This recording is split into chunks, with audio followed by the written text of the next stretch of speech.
Hello and welcome to part 4 of my Tips for Visiting Iberia series. Today I want to talk about my favorite part of the trip because people have been asking, what's your favorite part? And that was actually a part I didn't actually plan until I saw it from the bus.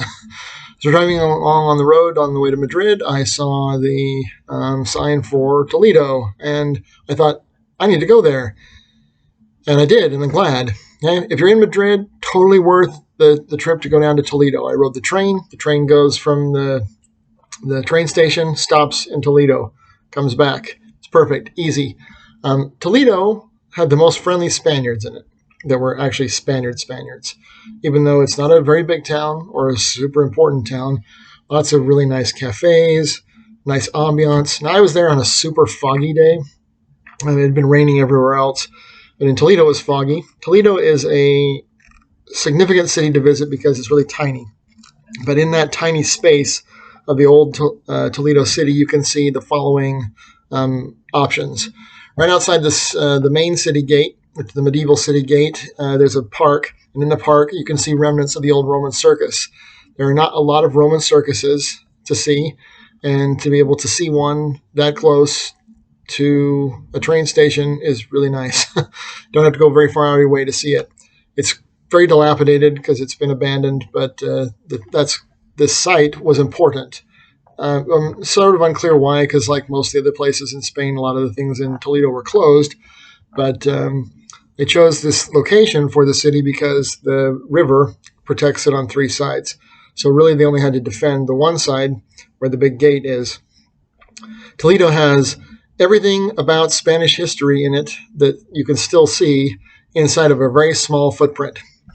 You go from the park with the Roman circus through the medieval gate, and if you go straight up and then turn right, nearly immediately, there's a plaza, and then there's the main road that goes up, and then there's this super tiny alley that goes to the right, and then it takes you up to a Moorish building.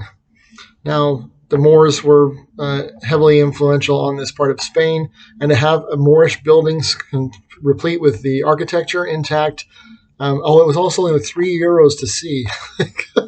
So it was great. Cheap, accessible. So we've got Rome, Moors, medieval gate. Head in from there to the main plaza. The main plaza is fascinating because it's not that big. City's not that big either. But in the main plaza, there are on every park bench old tiles depicting scenes from Cervantes novels. Now, many of these are damaged. They're probably very historic. I photographed most of them that I could find.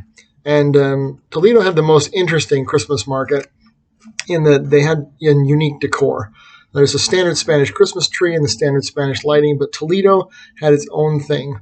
I think it's partially because of what it's backdropped with. You go down the row of houses, and there's medieval houses, Moorish houses, modern houses.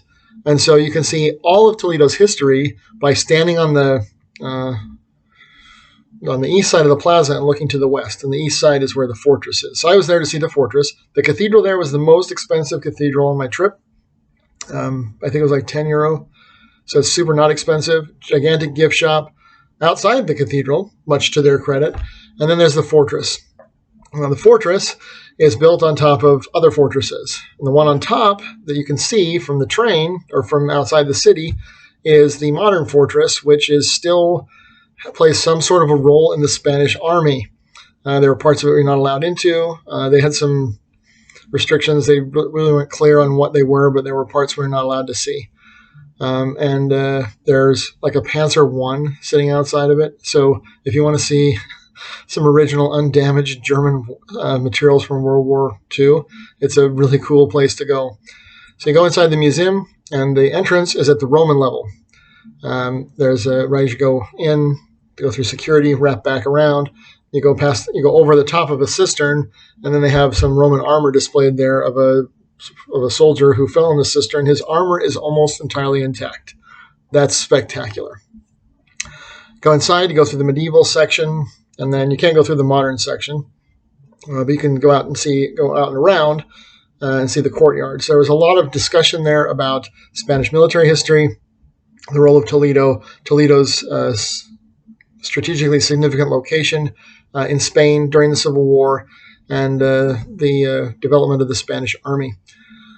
Then coming down from the city, because it's on this gigantic pedestal that rises up with the river all around it, there's a whole bunch of cool bridges, lots of nice architecture. It's a very medieval looking city. Probably the best bang for my buck of all the places that I went in terms of the things I was able to see in such a small footprint. One of the things I wanted to see, which was there, was the Toledo, well, what used to be the Toledo sword factory. I have some Toledo steel at home, and it's now a school of some sorts. And I was able to see that. I have photographs of it when the fog cleared. But a lot of the terrain looks like it has been undisturbed since Roman times. And so it's kind of interesting to see, since the river prohibits the growth of the city in one direction, what Spain actually looks like unadulterated. Most of the city's growth is to the north, past the where the circus ruin is. And so if you don't care about the modern part of the city, there's a modern cathedral over there and a few, or more modern, let's say, not 1,000 years old. And then some other buildings over there. So there's really two cities. There's Old Toledo and Holy Toledo. Oh, speaking of Toledo jokes, there's a Toledo, Ohio Street in Toledo, Spain. So that was pretty funny. I'm sure that's not the original name, but it was funny to see Toledo, Ohio Street in Toledo, Spain. So I came down and went across one of the famous bridges there, and it provides some spectacular photographs, spectacular views, the fortifications that would have protected the city and made it safe. Then went back over into the more modern section of the city for food and shopping. Oh, and Toledo had the cheapest souvenirs. I kid you not, I bought a T-shirt at the train station for €12. I didn't haggle or anything. That's what it was marked at, and I was shocked, because I had not actually planned to go to Toledo until the day before, and I'm like, tomorrow I'm going to go get a ticket. I guess 2 days before I went. My first order of business, my first day in Madrid, was to go get train tickets to Pamplona and Toledo, and then the next day I went to Toledo, and I'm very, very glad that I did.